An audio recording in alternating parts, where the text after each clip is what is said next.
नमस्कार दोस्तों। सोमवार की सुबह और गिफ्ट निफ्टी तो बता रहा है कि शायद हम लोग थोड़ा ऊपर ही ओपन होंगे, लेकिन अभी मार्केट ओपन होगा तब पता चलेगा। लेकिन आज अभी सुबह सुबह हम लोग एक काम करते हैं, दो स्टॉक इंपॉर्टेंट स्टॉक के बारे में डिस्कस करते हैं। पिछले सीरीज में हमने काफी सारे बैंक्स के बारे में बात किया था और आज हम लोग एनबीएफसी के बारे में बात करेंगे, और उसमें से भी दो सबसे इंपॉर्टेंट एनबीएफसी, एक है बजाज फाइनेंस और दूसरा है जियो फाइनेंशियल। सबके मन में यही क्वेश्चन होता है कि क्या जियो फाइनेंशियल लेना चाहिए कि नहीं, क्या बजाज फाइनेंस का होगा यहाँ से क्या। तो वो आज हम लोग डिस्कस करेंगे, बहुत ही लेंथ डिस्कस करेंगे, क्योंकि ये बहुत ही दो इंपॉर्टेंट कंपनीज है। अगर over the time, of course Jio finance का तो बात ही कुछ और है। चार पिछले 10 साल में ना 4000% का रिटर्न दे दिया है ओवरऑल। जिस तरह से ग्रो किया है, कंपाउंडिंग जबरदस्त हुआ है ओवर द टाइम।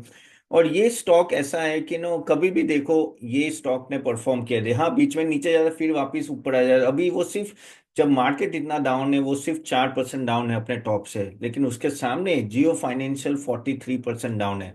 तो चलिए इन इन दोनों स्टॉक के बारे में डिटेल में बात करेंगे। बाय द वे, आपके कोई भी क्वेश्चन है प्लीज कमेंट बॉक्स में जरूर डालेगा। आज मैं एंड में काफी सारे क्वेश्चंस आपके लेने वाला हूँ, और डिटेल में देखना एंड तक। ओके, चलिए तो हम लोग बात करते हैं जियो फाइनेंशियल और जी बेसिकली बजाज फाइनेंस। तो बजाज फाइनेंस जैसे मैंने बोला कि नो रिटर्न तो अच्छा है, लेकिन ओवरऑल अगर हम लोग बात करें कि अभी किस तरह से परफॉर्म किया है, तो पिछले 4 साल में काफी हद तक ट्रांसफॉर्मेशन हुआ, लेकिन काफी दिक्कतें भी आई जियो सॉरी बजाज फाइनेंस को, लेकिन उसने काफी हद तक रिकवरी की। लेकिन जियो फाइनेंशियल लिस्टिंग के बाद काफी ऊपर चला गया था, अभी वो वापस 43% डाउन है। उसमें वही होता है कि जब ये मार्केट करेक्शन हुआ ना, तब साथ साथ में जियो फाइनेंशियल भी गिर गया। क्यों? क्योंकि प्रॉफिटेबिलिटी इतनी आई नहीं है अभी भी। कहते हैं ना कि होप पे जी रहे हैं हम सब लोग, और आगे जाके किस तरह से जियो फाइनेंशियल परफॉर्म करे उस पे बेट लगा रहे। कहेगा अगर आप प्राइस टू बुक वैल्यू देखो, तो भाई बजाज फाइनेंस का ऑलमोस्ट 5.9, ऑलमोस्ट 6 के आसपास है। 6, 6 प्राइस टू बुक वैल्यू। और जियो का देखो अगर 1.03, यानी अगर आप ये देखो 5 गुना से 6 गुना times Jio finance expensive compare to Jio financial. तो भी जियो फाइनेंशियल क्यों गिर रहा है? क्योंकि उसके पीछे भी एक स्टोरी है। सब लोग बोलेंगे प्राइस टू बुक वैल्यू एक इंपॉर्टेंट पैरामीटर पैरामीटर होता है एनबीएफसी देखने के लिए, लेकिन किस तरह से देख रहे हैं मैं आज आपको बताऊंगा। तो अगर ओवरऑल हम लोग देखें तो जियो फाइनेंस के तो बात ही ओवर द इयर्स काफी अच्छी तरह से उसने परफॉर्म किया। ओवरऑल अगर हम लोग एयूएम देखें तो अभी जियो सॉरी बजाज फाइनेंस ने 3.98 लाख करोड़ का ऑलमोस्ट एयूएम है, जबकि जियो फाइनेंस का ऑलमोस्ट 193 लाख 193 करोड़ का ऑलमोस्ट एयूएम है। ओके, स्टेज में स्टेज वाइज है, आगे जाके बढ़ेगा। यानी काफी अभी नीसन स्टेज में है जियो फाइनेंशियल, और बजाज फाइनेंस का ऑफ कोर्स काफी बढ़ चुका है। लेकिन एक चीज है कि आरबीआई ने दोनों एनबीएफसी को अपर लेयर एनबीएफसी बनाया गया है। यानी इसका मतलब क्या है कि अपर लेवल एनबीएफसी ये होता है कि अगर ये डिफॉल्ट नहीं कर सकते, अगर ये डिफॉल्ट होगा तो प्रॉब्लम बड़ा आ जाएगा सिस्टम में, और बहुत ही प्राइम इंपॉर्टेंस होते हैं, और उनकी रूल्स और उनका जो कंप्लायंस पार्ट होता है बहुत ही स्ट्रिक्ट होता है। तो दोनों को अपर लेवल एनबीएफसी गिना जा रहा है, तो which is in a way good. But yes, compliance भी बहुत जबरदस्त होता है। अगर हम लोग पिछले 4 साल का ओवरऑल बजाज फाइनेंस का देखें तो किस तरह से एयूएम ग्रोथ है, 25 से 30%। इतने बड़े स्केल में भी अगर आप 25 से 30% ग्रो होंगे, वो कुछ अलग ही कहता है। ऊपर से बोरोइंग 6 लाख करोड़ की आसपास है। लेकिन ये जो बजाज फाइनेंस वापस बढ़ा, वो कब बढ़ा था? जब ये बजट में अनाउंस हुआ कि भाई 12 लाख 12 लाख तक no there is no tax, और तब सब लोग सोचने लगे ओके यार चलो 12 लाख तक नया टैक्स है, तो जो 1 लाख या 1.5 लाख की सेविंग होगी, लोग वहां जाके इलेक्ट्रॉनिक्स बाय करेंगे और फिर वो लोन में लेंगे, तो वहां बजाज फाइनेंस को डायरेक्ट नो बेनिफिट आ सकता है। उस लेवल के बाद नो काफी हद तक बजाज फाइनेंस ने काफी अच्छी रिकवरी की थी। एंड यहाँ से अगर आप देखो तो ये हर एक पैरामीटर में ना बजाज फाइनेंस आउट परफॉर्म करता है अपने कॉम्पिटिटर्स को। अगर हम देखें net interest margin 9%, which is one of the highest leading, even cost of fund भी 7.5 से 8 के आसपास है।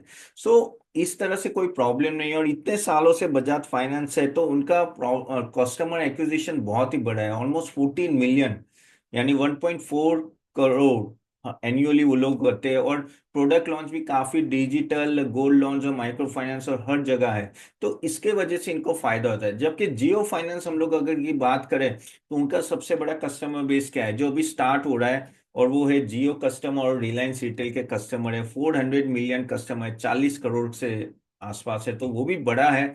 लेकिन उस पे कहते हैं ना कि उस पे काम करना बाकी है, और अभी तक प्रॉफिटेबिलिटी के नजर में अभी तक वो आगे नहीं बढ़ पाए। उसमें मैं क्या करूंगा, जियो फाइनेंस के बारे में हमें एक बार डीप में बात करनी पड़ेगी, क्या लग रहा है जियो फाइनेंस के, क्योंकि बजाज फाइनेंस तो हमें स्टोरी पता है कि बहुत ही अच्छा परफॉर्म कर रहा है, और ये जो नया जो रूल है उससे डायरेक्टली बजाज फाइनेंस को बेनिफिट रहेगा। और हर एक एसेट क्वालिटी में देखो, ये हर जगह ना almost Bajaj finance 0.48 compare to no Jio finance अभी तो स्टार्ट होना ही बाकी है। तो उस तरह से अगर आप देखो तो काफी हद तक अच्छा है। और लेकिन वही है कि वैल्यूएशन टॉप नॉच है, बजाज फाइनेंस का टॉप नॉच वैल्यूएशन है।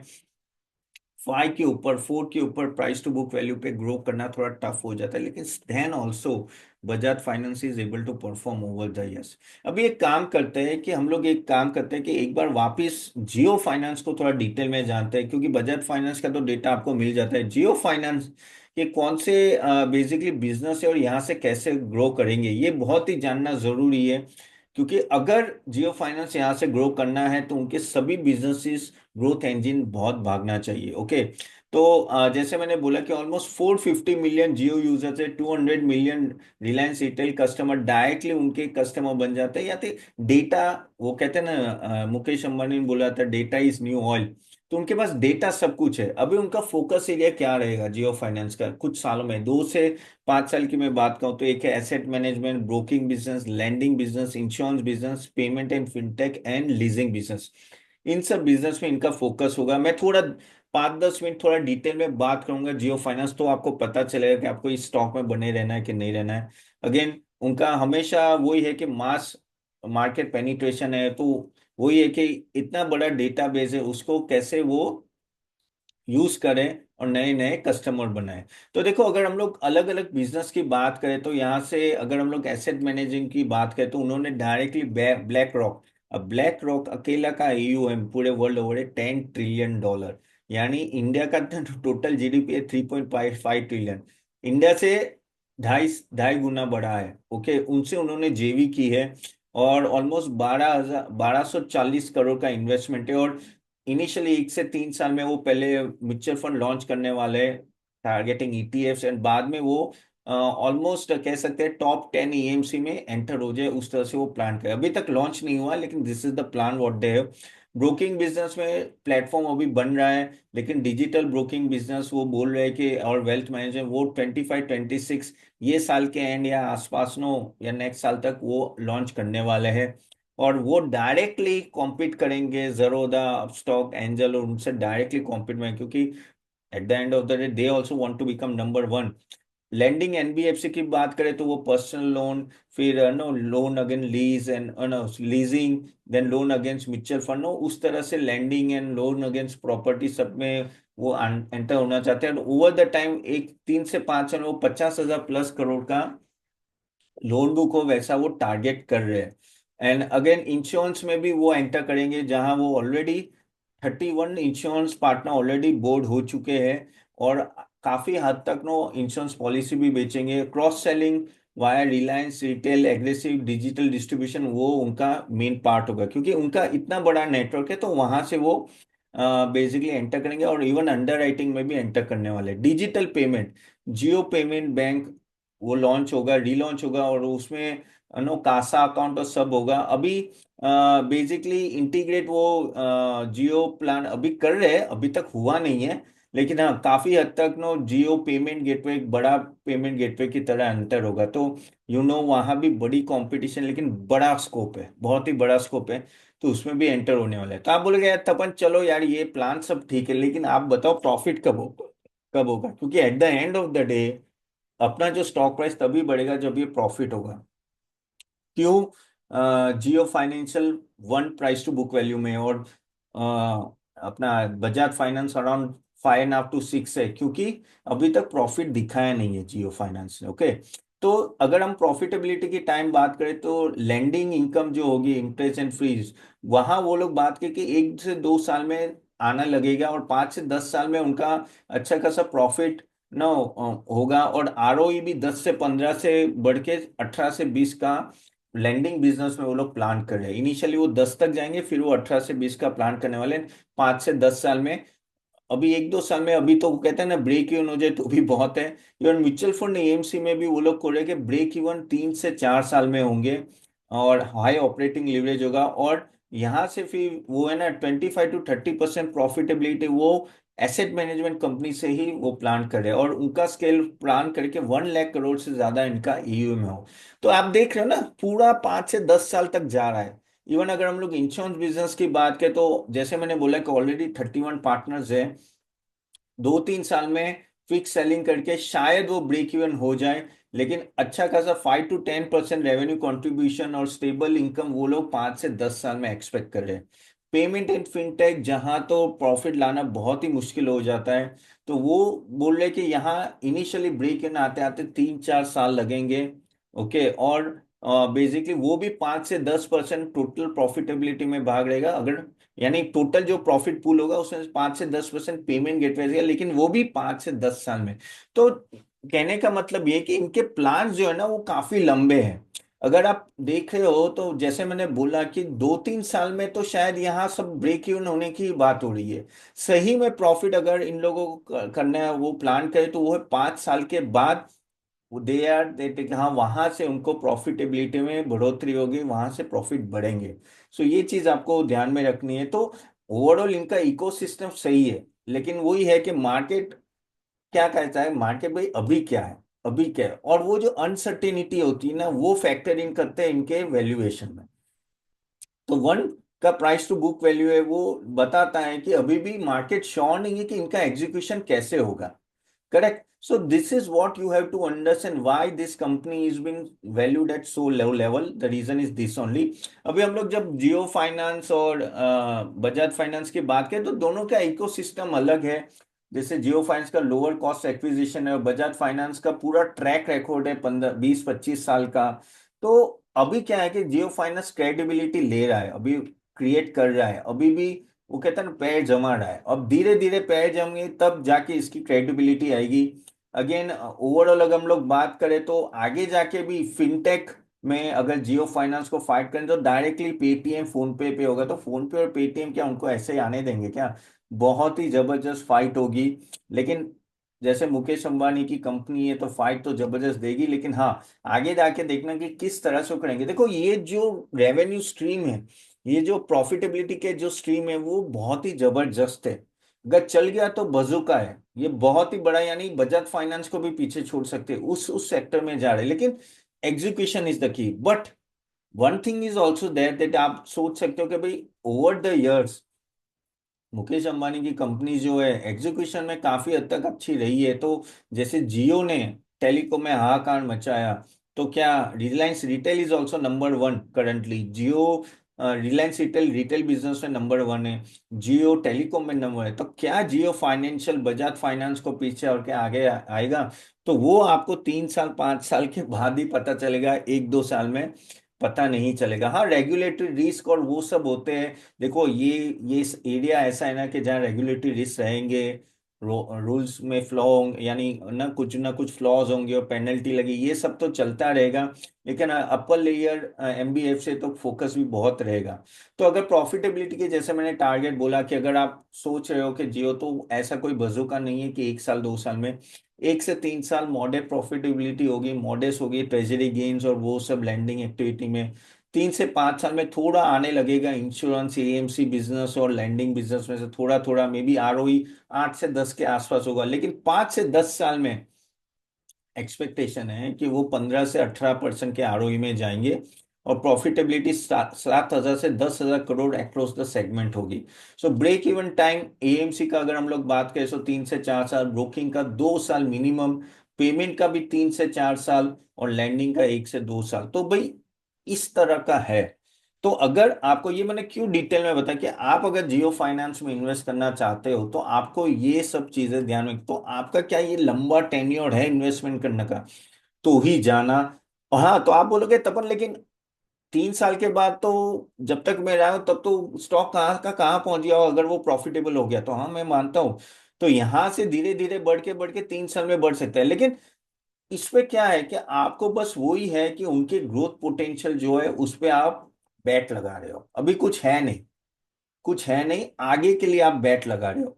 तो इनिशियल वैल्यूएशन के बेस में आपको सस्ता मिल रहा है, अगर आप बैट लगाओ तो। अगर आप मुझे बोलो कि भाई कॉम्पेलिंग क्या है, कि बजाज फाइनेंस है या जियो फाइनेंस, तो देखो आपका एज ग्रुप क्या है और आप किस तरह से आगे बढ़ना चाहते हो वो बहुत ही इंपॉर्टेंट है। क्योंकि देखो अगर आप एज है समझ लो 65 या 50 अब, और आप बोलते हैं नहीं यार छोड़ यार, मुझे 15-20% मिल जाए तो मेरे लिए जियो फाइनेंस, अरे सॉरी बजाज फाइनेंस ठीक है, कि एटलीस्ट मुझे डिसेंट रिटर्न देते हैं, ये भाई सब करेंगे नहीं करेंगे तो मत जाओ।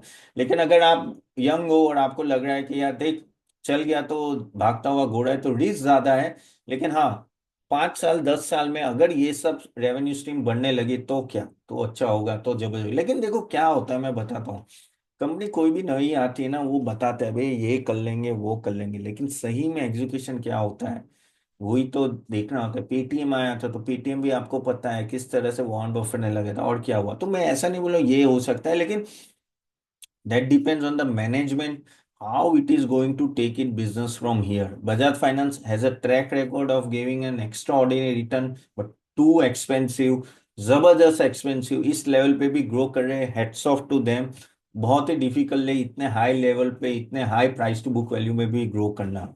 लेकिन और बजाज और Jio finance is all about hope, execution, big big opportunity, and that is what you have to think about it, कि यहाँ से किस तरह से। लेकिन देखो अभी अगर आप देखोगे एनालिस्ट सब लोग बोलेंगे कि आपको भाई Jio finance bike sorry Bajaj finance एक डिसेंट रिटर्न देगा, ये देगा, टारगेट भी बड़े बड़े मिलेंगे।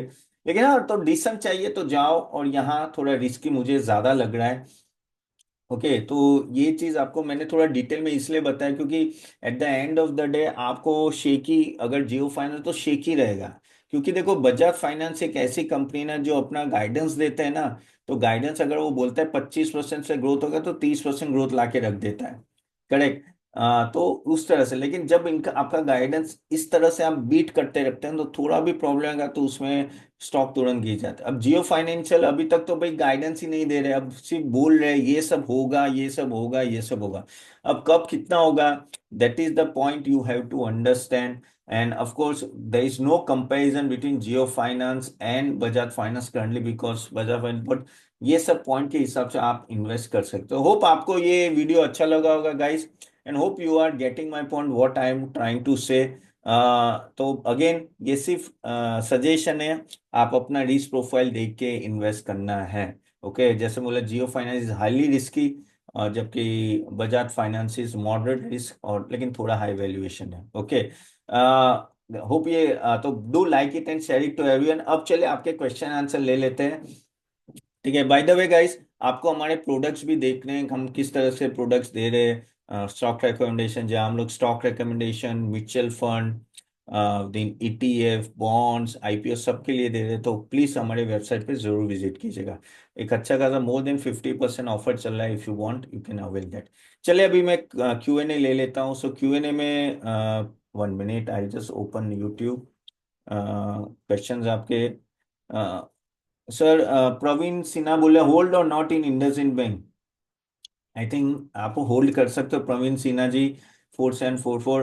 अगर आपके पास थोड़ा टाइम पीरियड है तो प्लीज होल्ड इट, एक दो क्वार्टर और देखिए। अगर ये जैसे मैंने बोला माइक्रो फाइनेंस लेंडिंग का इशू निकल जाएगा, I think things will be much much in a better position. Okay then Vishwa Guru index can not come out of but still have faith. और अच्छा विजडम प्रॉम्प्ट बोल रहे हैं कि भाई नरेंद्र मोदी जो अभी टसल चल रही है ना, जो ट्रम्प और मोदी के बीच, देखते क्या कौन जीतता है। देखो अपने को तो अभी स्पेकुलेशन है क्या होगा, लेकिन hopefully no we should not give away too much. Okay हम लोग भी पूरा झुक भी नहीं जाना चाहिए कि भाई हर जगह हम लोग टैरिफ घटा दे, एटलीस्ट एग्रीकल्चर में तो नहीं करना चाहिए, नहीं तो बड़ा प्रॉब्लम आ जाएगा। मोहम्मद राज आर सेन, मेरे पास आईडीएफसी फर्स्ट बैंक लिमिटेड है, मर्जर 150 शेयर में खरीदा हूँ हाँ तो आप रुकिए अभी एक आध क्वार्टर और रुकिए, मुझे तो इतना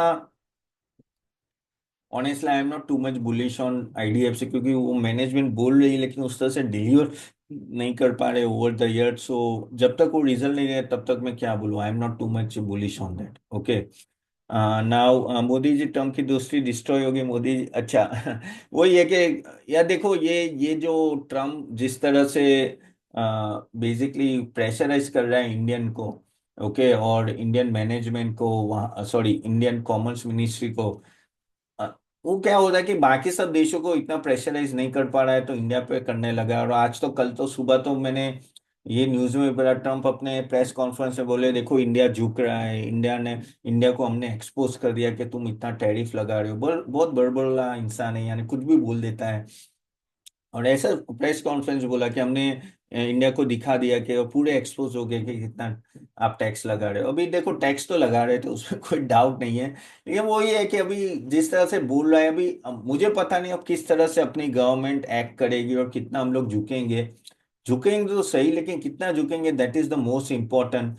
लेकिन हमें रेड कारपेट भी नहीं देना चाहिए यूएसए को। क्या कनाडा ने, मेक्सिको ने, चाइना ने, किसी ने रेड कारपेट नहीं दिया यूएसए को, तो हम क्यों दे रहे? यूरोप भी नहीं देने वाला है। अभी सब लोग खिलाफ जा रहे हैं ट्रम्प के। सो लेट्स सी क्या होता है, वो तो टाइम ही बताएगा।